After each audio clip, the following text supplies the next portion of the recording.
We're a group of Gen Xers learning about our ADHD and neurodiversity later in life. Join us as we discuss interesting clips we find online and how they relate to our own life experiences. Welcome to This Is How My Brain Works. How's everyone doing? Okay. Excellent. Good. Very nice. Great to see everyone here. We are rolling through another episode of This Is How My Brain Works. I have the honor of introducing a clip to kick us off today, and I go to the place that I love, Instagram. The gram. The gram. You can get lost on this stuff for a while, you know. Really? My home away from home. Michael's like, it only took me 8 hours to find this 30-second clip. That's all. Because I was like, oh, this is interesting. Let me watch this thing that's unrelated to what we need. Let me watch this cement truck pour cement and watch the guys that's the kind of stuff I like. I don't know. And ooh, now they're making a recipe that I will never make myself. But I'll save it just in case. Just in case. No, there was a chicken cutlet. Some Italian guy was like, this is how I do cutlets. And he's like pounding stuff. And I was like, I watched like 6 minutes of it. You know what I mean? And I was like, what am I doing? What am I doing? I know how to make cutlets. Why? But he added a little spinach and something else. And I was like, all right, maybe I'll try that. But I mean, I'm so lost. You guys, I just watched somebody put Little Debbie's in a waffle maker, Oh. and then they were like, "You guys are not going to believe what it's going to look like when I open it." And I was like, "It's going to look awful. They just smashed a bunch." I watched that thing for like 7 minutes, and of course they did the whole thing of like, "Oh, not yet. 3, nope, not yet," to try to keep you on. And I was like, I am stupid. They get to the end, and it looks like you'll sit there and watch it because you have to know. Smushed Debbie, Little Debbie. Like it didn't look like anything. I watched this thing, the surgeon extract this thing. It looked like a fishing lure out of someone's ear. I swear to God, it was like a 10-minute thing. On a happier note, with a waffle maker, But then at the end, there's just a baseball coming right at you. Have you ever had those? Oh yeah.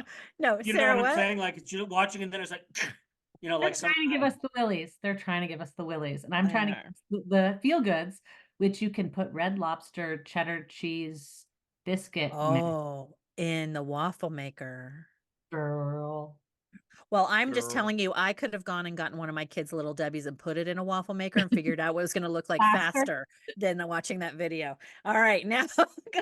Okay. Michael, we're sorry. We're ADHD. This is I don't think we need the clip today. We are on fire with our ADD brains. Okay. Let me share the screen here. A lot of people will come to coaching and they'll say, hey, what do you recommend? Should I start medication right now or, work on behavioral stuff? And obviously it's personal for them, right?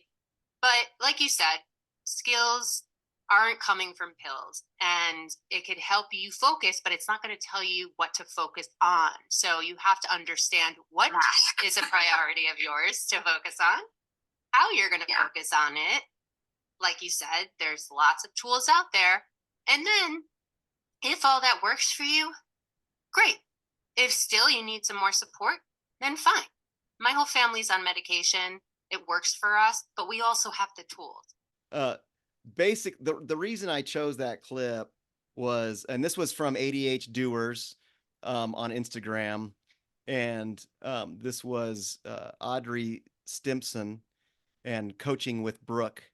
So Coaching with Brooke is a webinar, and she's a coach, and we can get more information for you on that. But what I thought was interesting was, and what I could relate to in that was, people, I think, a lot of times feel like getting the diagnosis, and then you get then you get medication, and then you're good, and you just kind of go on with your life. And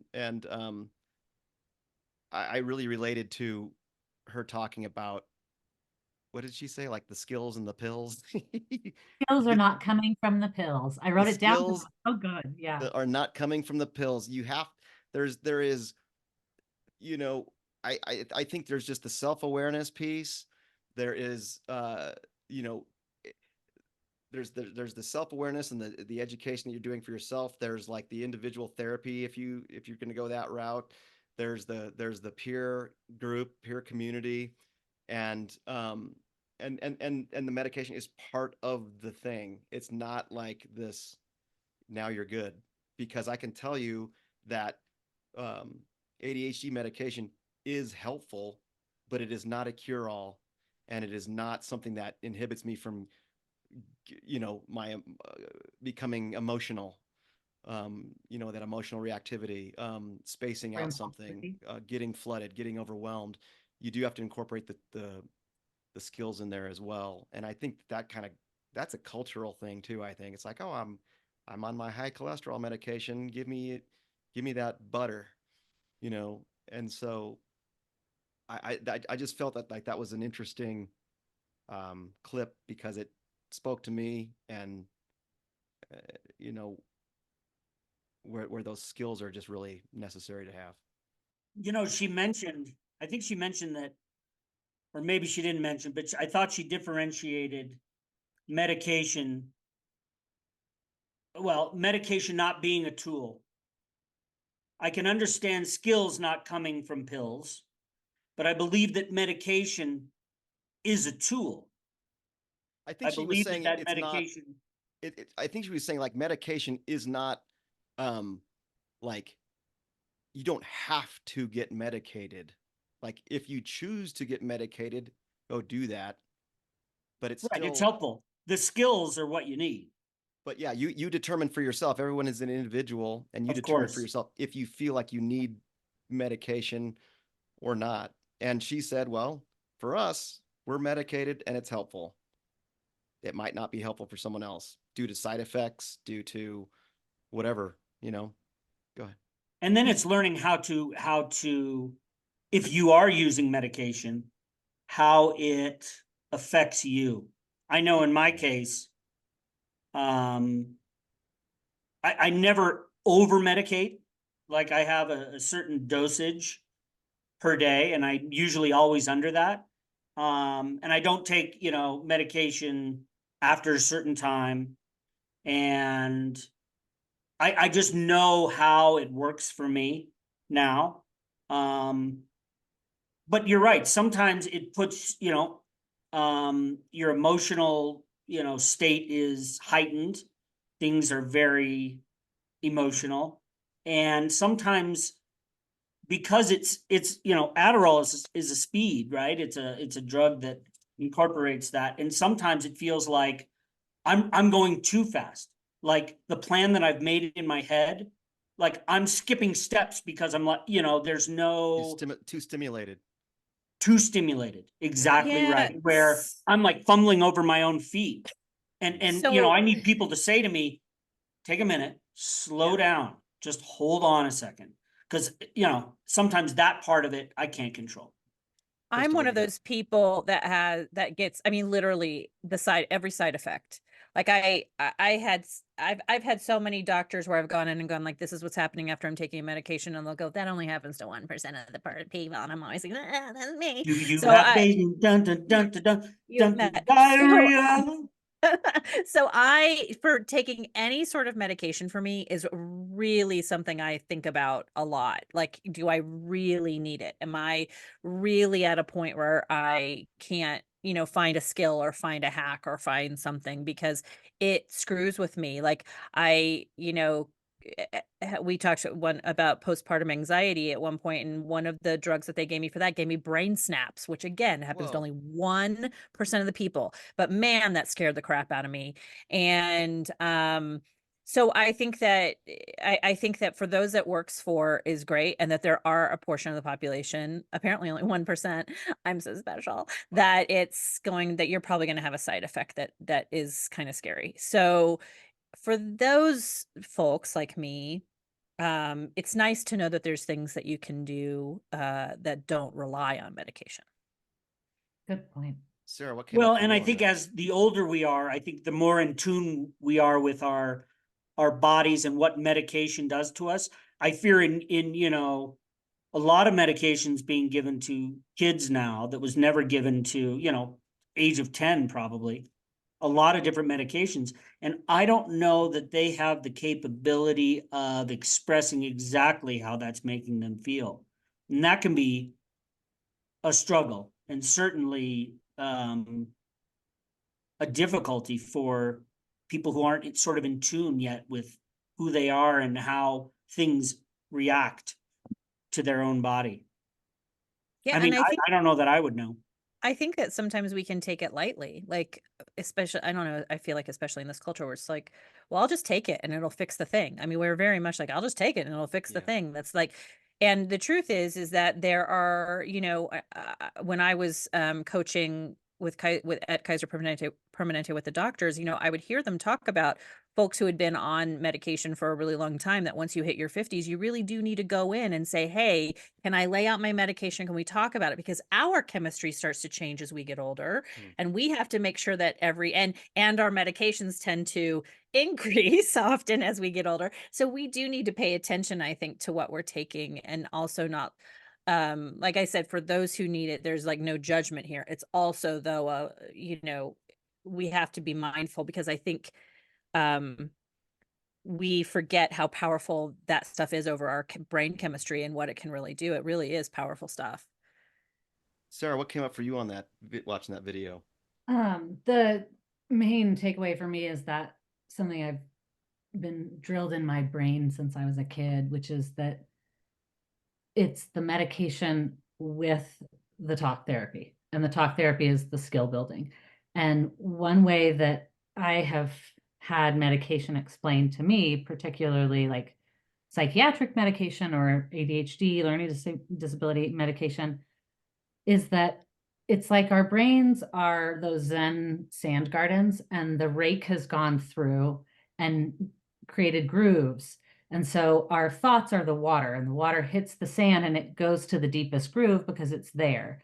What the medication can allow us to do is it erases, or it kind of, it's the thing that smooths the sand out and raises it all up to the same level. I mean, similarly, I don't know why I'm thinking of this, but I'm going to throw it out there.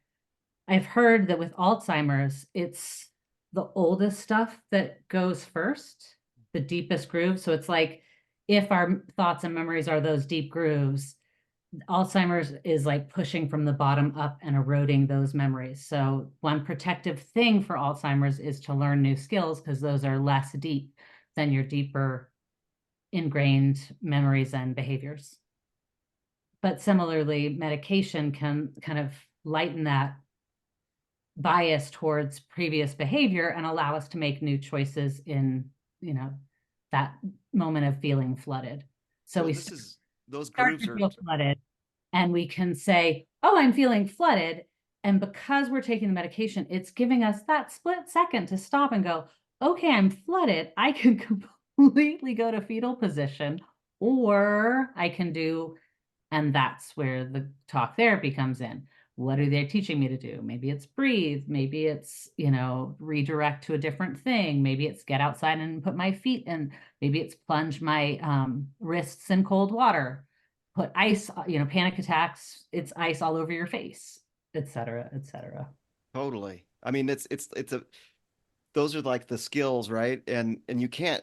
I mean, there are things I think like our wise selves. There's some intuitiveness that happens, but when those grooves get so deep, we start the fear kind of takes over, or the protectors take over, and it's just like it's harder to hear that voice of reason inside. And like in one of the things in therapy I'm working on is, when the like in internal family systems, the exile, like that person who feels like different or left out or ashamed or whatever, and starts building those narratives, those like those narratives that just Big narrative. aren't very helpful to yourself. And then these protectors start forming, taking shape, and like, we're not going to allow you to feel that way. So if we perceive someone being critical of you, we're going to take action.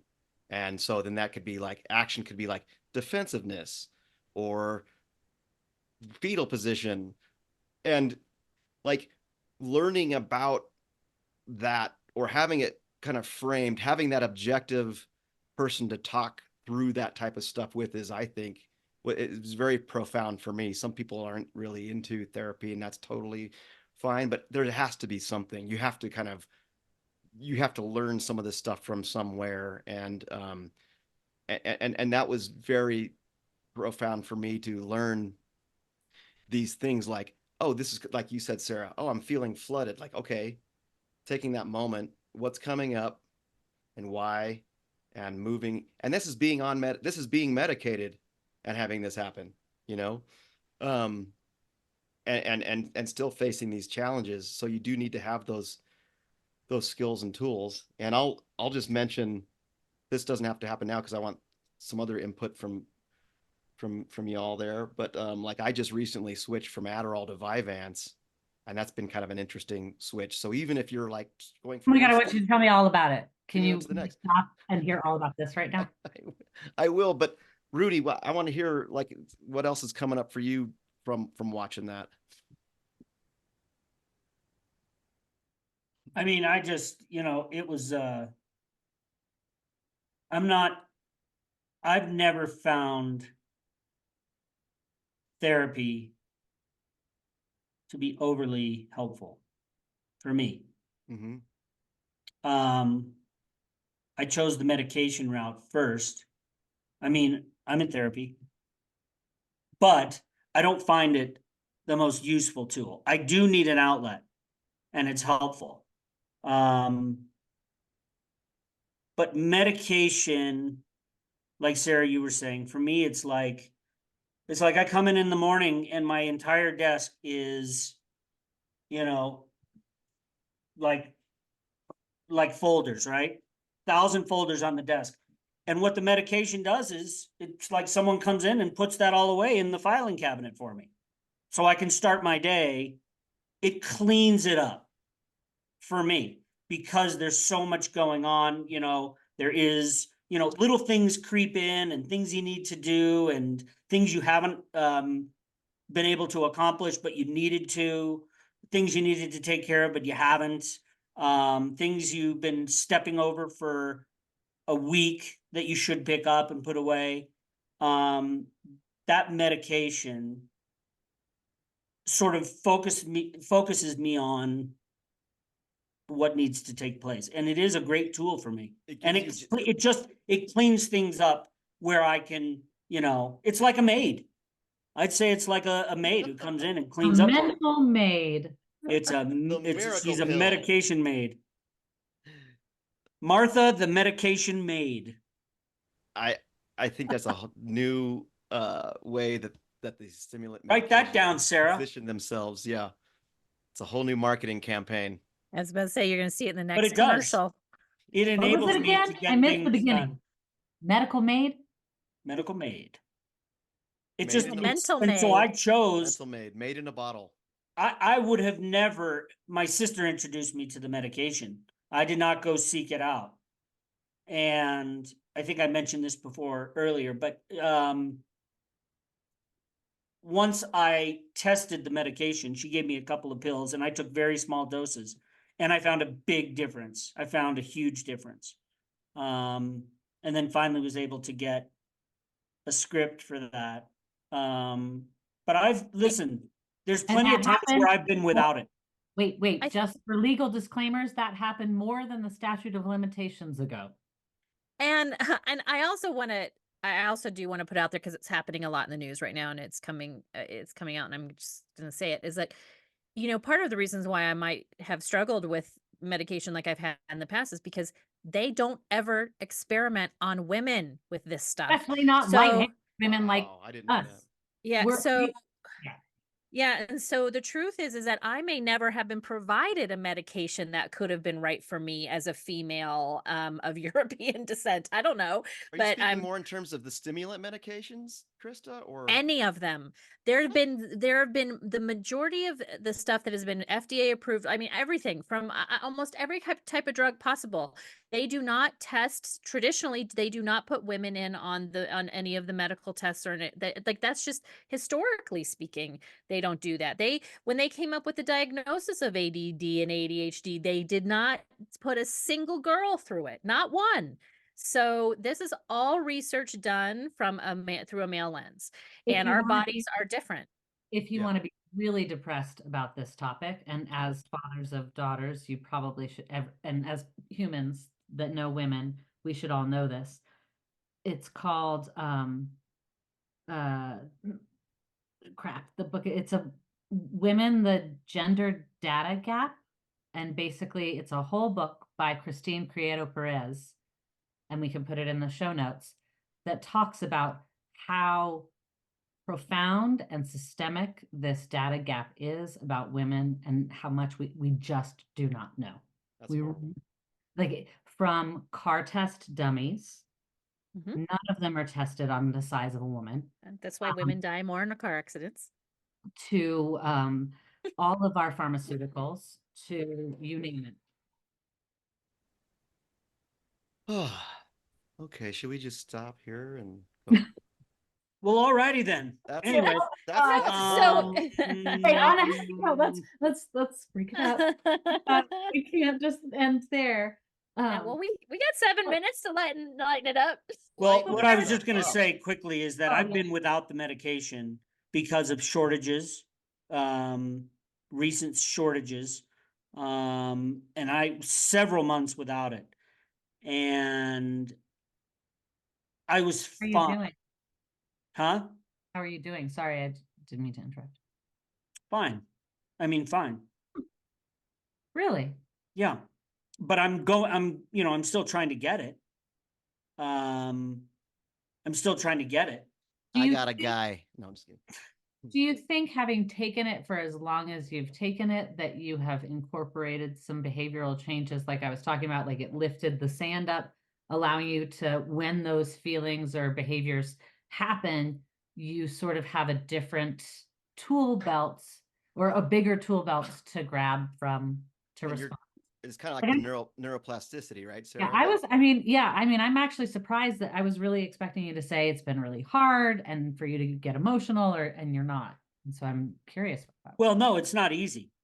I mean, it's not easy because then you have to extrapolate from deep down in because you've been used to this medication you've been used to this maid coming in and cleaning things up. And now you're faced with that messy desk with all those folders. And you have got to force yourself to start putting some of those folders away and trying to figure out a way to accomplish the things you need to accomplish just in smaller bits. Like, can you take care of one thing? Can you try and get this done? Because you know how good you feel when you're accomplished. The medication allows me to accomplish 25 things, right? But without the medication, sometimes I fall into those sand ruts that you're talking about. Nothing's smooth, so I'm falling into that sand. Well, that's where And Rudy, I become less accomplished because my mind isn't clean enough to take care of things systematically. And I spend half my time trying to figure out just where to start. Well, I would the almost say your the mind, skills thing. yeah, your mind isn't clean enough yet. It's almost like you are, to Michael's point, your neuroplasticity, it's still working, and you are making the changes that potentially you wouldn't need to be on this lifelong. You're right. And I'll tell you one other thing. Or at the same With dose. the medication, there's a part of me that says, and a good part of me that says, you can overcome the medication. You know what I'm saying? Like, without the medication, I don't mean to put any burden on you to not use the medication. Like, no, but that's what I'm always thinking. Like, do I really need the medication? So I take less of it when I have it. I really don't, I don't take the allotted dosage for the day. But without it, I'm like, you still can accomplish a couple of things. Like you're not dead in the water. But You those, I mean, that's, I you think, have to accomplish some things. You can get it done because you know the feeling of accomplishment, and you give yourself a break. You may not accomplish 5 things today, but if you can accomplish those 2 things that need to get done, you'll feel a lot better well, I going think it's into like, tomorrow. Rudy, I think you got like intrinsic motivation, like how am I motivating myself, which is like one tool, one skill. But then there's also things you can do like that are proven. Like if you work out, if you get a cardio workout or some sort of workout in the mornings, those things, the norepinephrine, the things that you are required to really focus and make decisions, it goes up. Like, so cold shower, like those types of Yes. things can be helpful if you don't have Cold the shower. medication. In fact, people that have the side effects, they'll do more of those types of things once they get some sort of thing dialed in, like a routine. Well, speaking of videos, I've been watching this woman who gets into an ice bath every morning, first thing. Yeah. Like she has Well- this like round ice bath and she gets in it. And she's like, it's been, I don't know how long it had been, but I was reading some of her comments and she's like, Yeah. no sugar cravings. I have tremendous energy. And then I watched another video of, I can't remember the guy's name. I don't know. I'd have to find it, but he was talking about the benefits of a cold bath Well, Mhm. so and all the things it does for your body. Kit Harington, who was on Game of Thrones, he was doing a interview recently about his ADHD, and he said every single time, he said, I get to the point where I can sort of freeze with my brain moving in so many different directions. And so what I do is I take a shower. And so, and his wife or girlfriend, I don't know which, he said, sometimes she'll see it on me. She'll say, why don't you go take a shower? And the person interviewing said, well, what do you think that does? And he said, I think it almost tells my brain, we're going to start again. That's cool. Yeah. Which is like a mental maid. Like yeah. it really, it just sort of goes like, What is that let's just in start, the we're starting all over, we're starting the day again. Edit. And he can, and it works. So Wipe edit. Well, Well, it's like getting a haircut, you feel better about yourself. You know what I mean? It's something different. So it's like you've washed off whatever you just had. You're exactly And- right. I and take I a lot of use- showers. I use the shower for ideas. Like if I feel like I'm stuck, I will go take a shower and just sit there and think. And I'll come out, or I'll write down ideas after I get out of the shower. So I use the shower for ideas, but for him, he uses a shower as a reset, Sarah, go. What'd you have?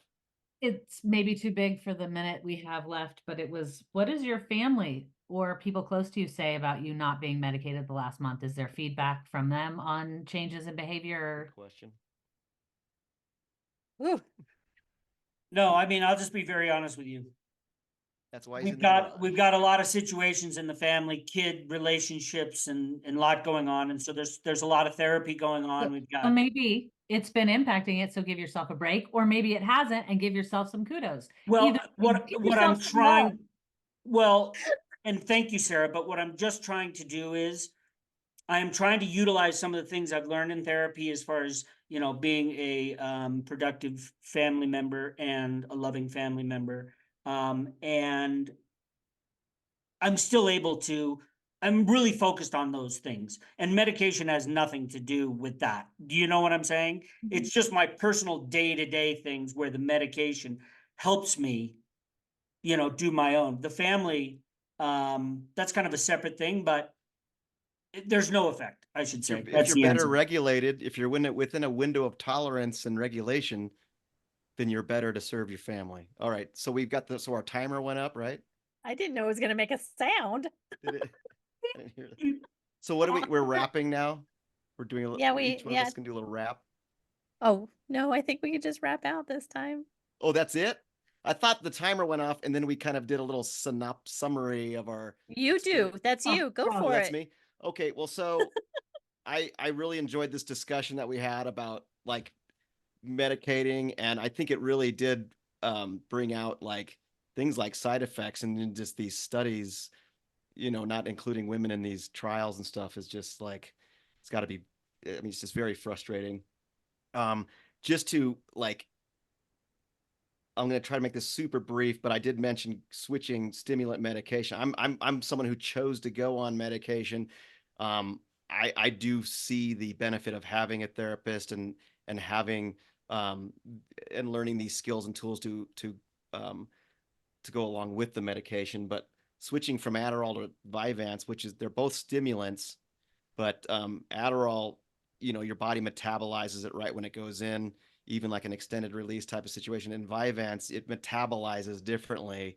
And I'm not going to get in the weeds on it because I can't really fully speak to it well enough. But it was an interesting transition. Like I had a kind of a week or two where it felt different, and I had to get used to it. So it is a constant thing of tweaking, and if you are going to medicate, how you how you tolerate things, how you tweak things. You got to be really patient. It can be really frustrating. And unfortunately, it's just part of the process is just finding, what's going to help you the best. So we appreciate you joining us for another This Is How My Brain Works. For Chris Degano, Sarah Hines, and Jason Rudofsky, I'm Michael Collins, and we will see you on the next one. Peace. If you like this episode of This Is How My Brain Works, please like, subscribe, and share. For more info on today's clip, the hosts, and our podcast, check out the show notes. Thanks for listening.